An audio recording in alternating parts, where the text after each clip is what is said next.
Bien, bonjour à toutes et à tous. C'est un grand honneur pour moi d'ouvrir cette journée dans une salle remplie de gens aussi sympathiques et néanmoins prestigieux.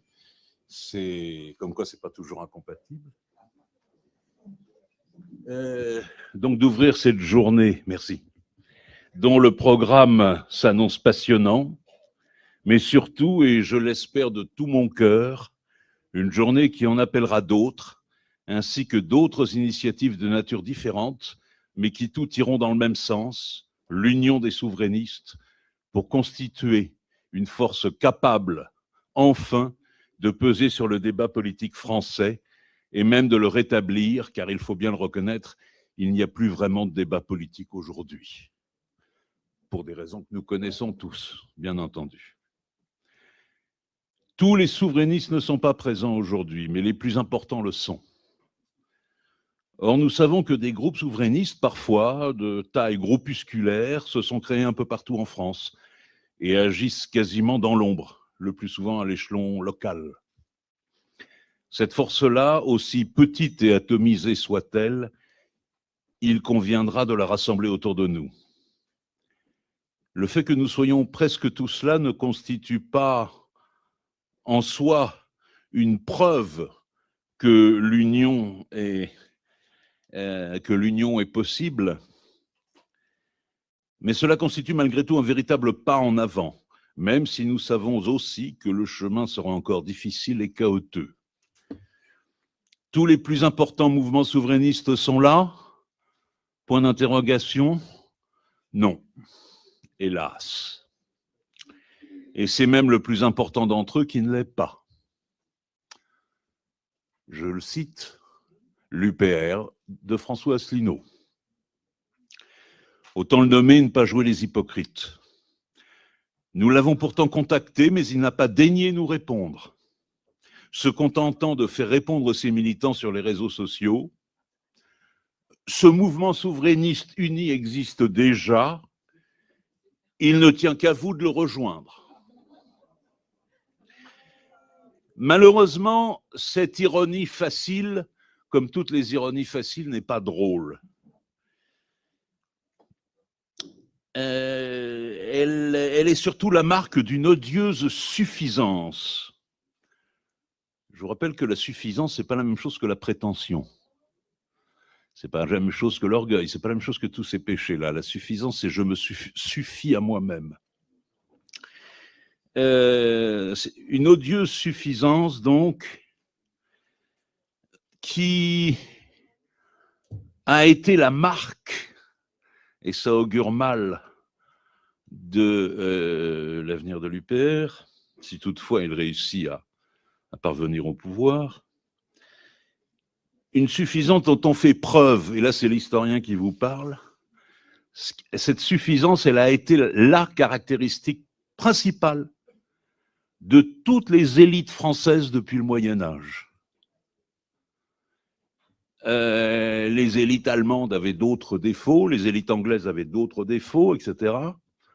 En France, c'est la suffisance des élites. Que ce soit la chevalerie médiévale, les noblesses de cour et de robe de l'Ancien Régime, la noblesse d'Empire, les différentes élites politiques, économiques, militaires, académiques et culturelles des 19e et 20e siècles,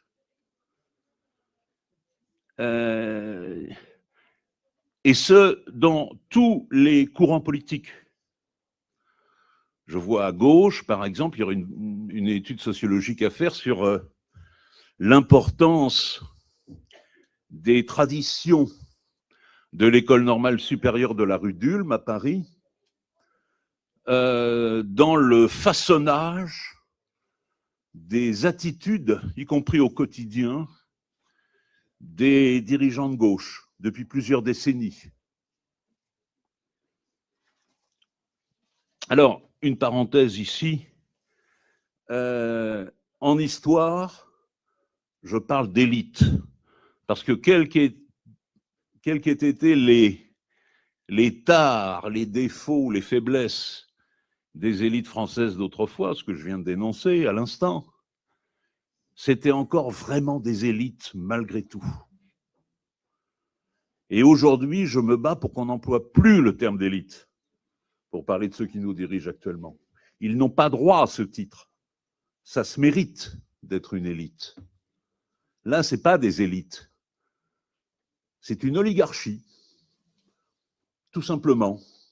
Une oligarchie aussi vulgaire que les pires oligarchies latino-américaines ou d'autres pays. Bref. Pourtant, M. Asselineau, et a fortiori pour nous tous, qui suivons toujours avec passion et intérêt vos conférences en vidéo, votre place était aujourd'hui parmi nous. C'est précisément du fait de votre place proéminente dans le courant souverainiste que vous devriez être présent ici. J'ose même ajouter que c'est en condescendant à aller au charbon et à venir dialoguer systématiquement avec nous pour nous convaincre, sans rester sur votre Olympe surplombant, que vous pourriez enfin conquérir votre légitimité de leader auprès de tous les souverainistes, nous les premiers.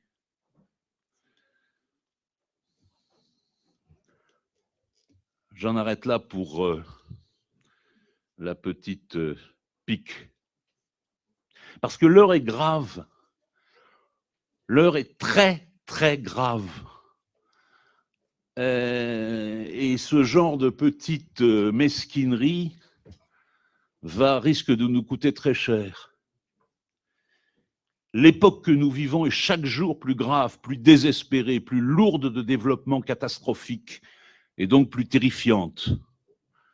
Je vous l'ai dit, j'ai la faiblesse d'être historien et de m'intéresser tout particulièrement à l'histoire sur les très longues durées. C'est pourquoi je pense bien sincèrement que nous sommes à un tournant de l'histoire de l'humanité. Peut-être plus encore qu'à la fin de l'Antiquité, avec les invasions barbares.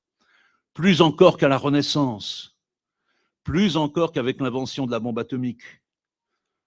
Je serais tenté de dire que l'ampleur de ce qui se dessine sera un tremblement de terre planétaire de même ampleur que la révolution néolithique qui vit la naissance de l'agriculture des villes et des premières civilisations. Sauf que cette fois, ça se fera dans l'autre sens, avec une régression vers une barbarie dont bien peu soupçonnent la violence et le chaos.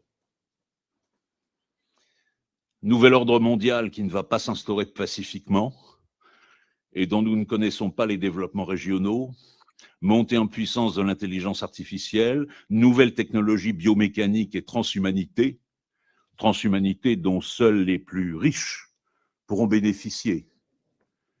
La grande masse des autres, nous, on n'en bénéficiera pas.